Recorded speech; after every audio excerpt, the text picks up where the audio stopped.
They're still doing remote work in some of these agencies. Like if your job is not... Okay, so this video that I just stitched is really interesting because in it, JD Vance says that if you cannot show up in person to do your job, you should not be collecting a taxpayer check. I just find that really interesting. I find that one really interesting because, my love, hello?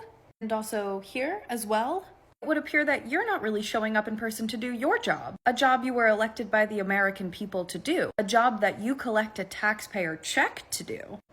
And you want to propose with all of the other things going on in the world right now, like a childcare crisis that makes it nearly impossible for two parents to work outside of the home, a housing crisis, a gun violence epidemic, with all the other things that families need to feel supported, safe, to thrive. You're gonna waste your energy on this one? This is the one? I would assume that you believe that when you don't show up on Capitol Hill to vote for bills that would improve families' lives, you're still doing your job, right? You assume that someone who is doing their job from home isn't working. That's such an odd assumption to make. This is just so beyond out of touch and an affront to the challenges that families are actually facing right now. An affront to the needs of working class and middle class people altogether. It's just laughably out of touch with what people actually want and need. It doesn't encourage me that this person can actually be a leader for all people or will actually move forward policies and changes that will actually benefit our lives. Because what you're doing here is truly proposing taking something away that makes it easier for families to function, that allows families flexibility and more time to spend with each other. That's not a family first candidate, in my opinion, but